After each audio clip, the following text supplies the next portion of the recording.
I'm Colonel Brett Hale. Had 30 years of active and reserve service in the United States Army.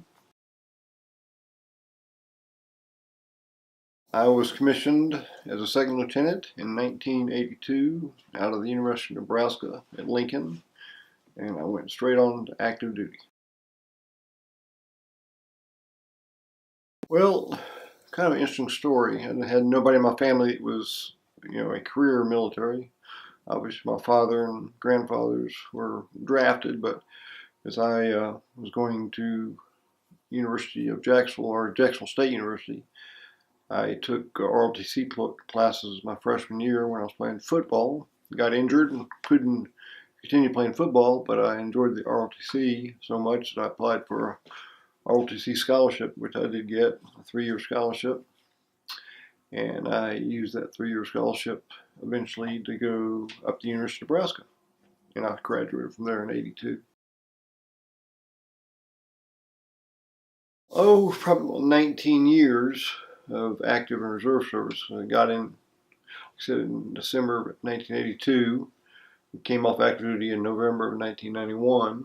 And then 9/11 happened September of 2001. So it was approximately 19 years before that. But I was in the United States Army Reserves when 9/11 happened. 9/11? To me, it has a special significance. It's also my birthday, and I remember that morning as I was watching, what was happening in New York City, and I was going to work. Everybody kind of forgot to say "Happy Birthday, Dad," or "Happy Birthday" at all, because they were in such shock of what we were seeing. And I went on to work, and a few hours after that, as I was driving in my territory, my company called to everybody, go home. A lot of uncertainties what was happening up in D.C.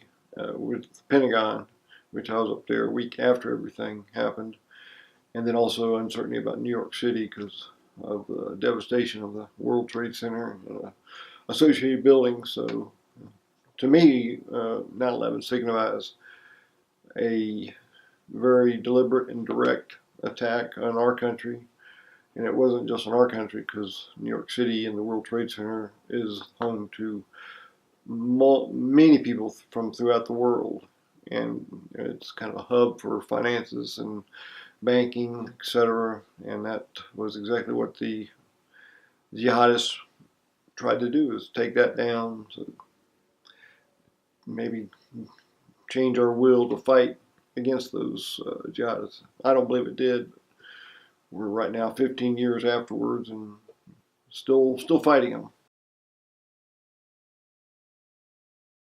Well, yeah, I was tying my tie in my bedroom at our house and looking on TV because they had, first off, we all thought it was just a private small Cessna that might have veered off course and hit a building. But then when the second plane hit the second tower, you actually saw it then because all the cameras were already pointing to that direction. So they saw that second airliner coming in the second building. We knew it was definitely an attack. And shortly thereafter, about 30, 45 minutes after those attacks, we had heard that Washington, D.C. was also under attack. That's when we saw the Pentagon was also burning and on fire. And I don't believe anybody saw the videos of that plane going into the building like they did in New York City, but it was similar. And apparently there's talk about a fourth plane going to the Capitol, but I think that was the one that went down in Pennsylvania because of the passengers, and would not let it come back and kill thousands more. My initial thought was really concerned for the people in that building. If you don't know the New York World Trade Center, which I don't, I had heard that it had about 25 to maybe 30, 40,000 people working in it. And you said, well, if that many people are in those buildings, especially in the higher floors, how many deaths we're going to have? And I just was really in shock that that happened. I guess if you want to call anything a good thing. It happened early in the morning before most people got to their offices, so not as many people were at the higher levels that could not get down as was clearly shown. But one of the things that was shocking to me, and I don't think I really saw it the day of, but as days went by, they had video of people that were jumping out windows from such a high location, and you could hear the thud of them hitting the street or maybe some sort of other roof that was in the area. They'd rather jump to their death than deal with that burning and smoke and just devastation up there at the higher floors. I just couldn't imagine if you were there and had your loved one up on that high floor and knowing they had to jump to their death to ease the suffering. It's just sad, very extremely. Yeah, we had our fourth child. Emma was born September 2nd, and 9/11 happened. And then about a week after 9/11, I was called from the Unit Forces Command out of Atlanta, Fort McPherson. They needed some individuals up in the Pentagon that work with the Army to help, basically determine where our forces would go, both in the United States area and then eventually overseas, Afghanistan. Because at that time, as I got up to the Pentagon, figured out what I was going to do. Of course, the first couple of weeks we worked 7 days a week, 12, 14, 16-hour days, really any time of the day or night just to get the job done. We knew in the United States Army that we had to send forces out to other infrastructure throughout the United States. And at that time, and of course it's probably declassified now, but at that time I was extremely shocked how much chemical and biological and well, not biological, but chemical and nuclear type stockage or weapons we had throughout the country. Fortunately, most of it's not near populated areas, but there were a few that were really close to some very major populations, and I was just in shock that we would have that near populations. But as I got more read onto it, we had to send first active duty soldiers out to those areas to secure them. Didn't know if the terrorists were targeting other areas. Then we got National Guard and Reserve on active duty, and they went out there. But one thing we didn't know at that time, if they were going to attack, especially the ones near populated areas, you attack a chemical depot. It's storing a lot of nerve agent or chemical mustard gas. You're talking about really serious devastation with the population around us. So that was our big push there for the first few months. Got very, very, very, very emotional, very, very, very more than I ever had dealt with before. I was in between general officers that didn't like each other from Atlanta all the way up to D.C. and the Pentagon, and I was just I guess you want to say, the messenger. So at times it got pretty difficult, but I'm glad I had that experience. Deployed, did you know you were going? I think once I saw the significance of it, especially when it hit the Pentagon, we knew it wasn't a private plane into the World Trade Centers and the fourth plane. Everything was grounded. I said, we're not going to let this one go without a response. So I knew I'd be called up that time, and of course, after the 1 year after 9/11, I did 3 additional deployments or mobilizations. One to Iraq and one to Afghanistan. And the second one was to Fort Benning. It was helping send Guard and Reserve units over to Iraq for Iraqi freedom. But yeah, I kind of could tell that pretty early on that this was going to be a pretty big deal for the reserves and the National Guard. Wait to know.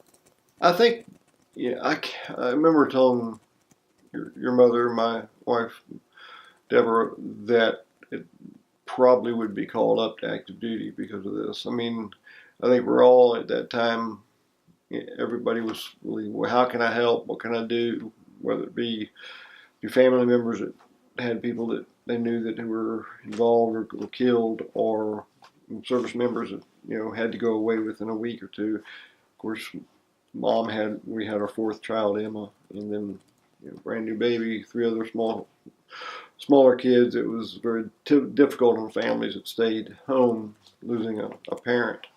So I think we knew I didn't have a choice because of what was happening, but we had to just accept it. We couldn't change it. It happened, and we had to do what we had to do. I wasn't scared about going to the Pentagon necessarily. I just didn't know where I was going from there. They were talking about sending, staff or certain elements over to Kuwait and Qatar and some other places to prepare for additional operations. And I wasn't going to have a direct combat initially, at least in the job I have, more staff and coordinating and briefing generals and helping make decisions about what happens, who goes where. Well, generals actually make the decisions. We brief them on courses of action. So I wasn't scared in that sense. But then again, in a sense, I was a little apprehensive because you go up to a place like D.C. and you see this still smoldering Pentagon, and you wonder, is there another target? Is there something else out there? Of course, all the security and roads were, restricted around any government buildings. They put barriers up, so things were really ramping up. I think that was the first time we, as a country, figured out we better get a little smarter on how we're dealing with our, freedom of movement throughout the country, and especially around, important areas like our government. One thing interesting I did while I was at the Pentagon is because we talked about we didn't know where the next target was. Well, those times I tell you, there's this big headquarters in a mountain, deep in the mountains. Actually, I did a chance to go to one of those. We did a drill just in case the Pentagon was hit again. They showed us where the Army headquarters would go, deep into a mountain in the hills of Virginia, which I can't go into more details than that, but it was interesting. It was set up with dormitory type bedding, and of course the generals and the secretaries and would all get their individual room, but all the colonels and majors and captains, if there were any of those, slept in three people to a bunk. You had large rooms with computers that all you had to do was turn them on, and you could go to full operation. So it was really interesting to see that time. That was just a contingency type planning. In the mountains still, even though you're not in. Yeah, I'm still, some of that's classified. That's where we're. I mean, there's probably people that know where it is just because they see activity in certain areas, but I can't tell you where it is. But it was interesting to see that, hey, there are real places like this, other than NORAD, which NORAD is in Colorado Springs is open to everybody now. That's deep into a mountain too. Is that the Santa tracker thing? But that was NORAD was built to withstand a nuclear bomb back in the 60s. They wouldn't withstand the weapons they have nowadays. Okay, just tell me what exactly your job was. Well, the Army has a unit that was located in Atlanta, Fort McPherson. It's called Forces Command. So anytime there's like CENTCOM or commanders that need certain type of units, a number of, battalions or brigades or specialized unit. We had a lot of chemical type specialized units that would set up chemical detecting, equipment all around the DC. They had us at FORSCOM had to see who was available unit-wise, not people-wise. We dealt with units. We had all their readiness reporting. We could go online and see what state of readiness they were, percentage-wise. They have enough equipment, they have enough personnel, and then the Army Forces Command that I was representing, I was the liaison, would work with that unit wherever they were located, usually at a big base in, let's say, Fort Hood or Fort Stewart or Fort Benning or Fort Campbell, Fort Lewis, a bunch of places throughout the country. And we'd alert that unit, say, hey, you're being tapped to deploy throughout this country first. We had to get them out to locations that we knew had chemical or nuclear type vulnerabilities, that something happened there could cause a lot of damage to the surrounding area. And we mentioned about some areas were right near high population. So we had to, determine what units were ready. And I was out there telling the Army, who was working through the Department of Defense, who would work with like CENTCOM commander or NORTHCOM commander or SOUTHCOM commander.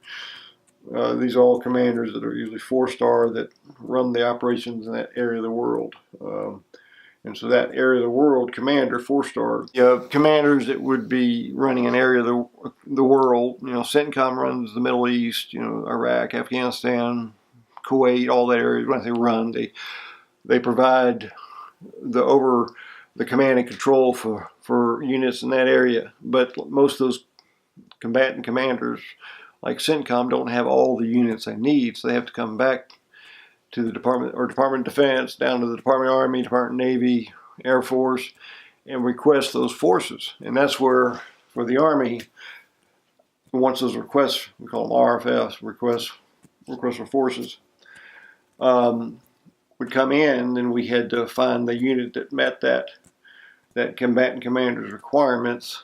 They could perform the mission they needed to be performed, and then coordinate with that post where that unit was located to get them, trained. In active duty units, they're training all the time. They're always trying to keep readiness up to a certain level. But then again, if they're tapped to go to a certain area, they already have a lot of these plans already kind of laid out. Tier 1 units all the way down to Tier 4. Tier 1 units always mobile, always maintained at a higher level of readiness. So my job was to put all those pieces together: communication, notification, what they were short, equipment-wise, personnel-wise, and then provide that unit. It was what that combatant commander needed over in, let's say, Iraq or Afghanistan or anything like that. So that was as a liaison, I would go between the Army's Forces Command and the Department of the Army, who works with the Department of Defense. So it's a lot of staff. I mean, that Pentagon is 25,000 people, and believe me, it is a crowded place. But I was working in the Army Operations Center that was underneath the parking lot. That was the only operations center. When it was hit by the plane, the Pentagon, all the other operation centers went down. Armies kept running because the way it was underneath the ground and a little ways off from where the building. You still had to go through the building to get to it, but it wasn't cut off. Like, why do you think they were attacking America so much? Well, I mean, it's basically comes down to battle over religions. I mean, this is not a new thing. We've heard about the Crusades and in the early, or 1000, 1100, 1200. But it's just two religions that are polar opposite when it comes to how they, look at people, look at, women, look at, kids. It's very sad because I know it seems like, and I saw many of this and working in the intelligence field, that the Muslims can justify some really atrocious behavior because they're not in violation of the Quran. And I'm not going to go into detail what those atrocious behaviors are, but it's just unbelievable, shocking what they do. And all in the name of religion, they still, some of the things we would find on some of these electronic devices they had that our intelligence guys would take and, observe, trying to figure out if their hidden message in there was just ungodly. It's very sad that they can justify that type of behavior, but still calls himself a jihadist.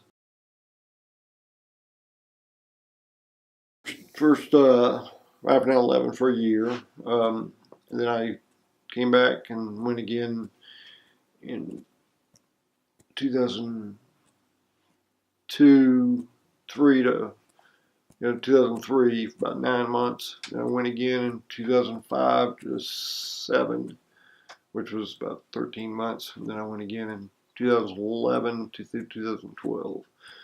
So, I mean, overall about 45, 44 months, but that's away from home, not all Iraq and Afghanistan. Were only about 18 months, I believe. You think if 9/11 hadn't happened, you wouldn't have been deployed so much? Oh, I know I wouldn't be. I mean, in fact, when we look back at it, that was just getting close to the time I could actually retire the reserves and get a 20-year letter and then go on with my other life. But that changed everything, made me stay in, or made me want to stay in longer. And then I hit the 30-year point. I think I was never silver lining in that kind of destruction, I would say, but I think it woke people up to realize that there's, those type of individuals that in the name of religion will do the atrocities they were doing. And, sometimes it's hard to keep that going for a long period of time until we unfortunately have another bad or serious event. But we've kept it going longer than we ever thought it would, because, since 9/11, more or less, we've been in some other country and sustained actions or combat with, even last 8 years with President Obama, who was big on ending war.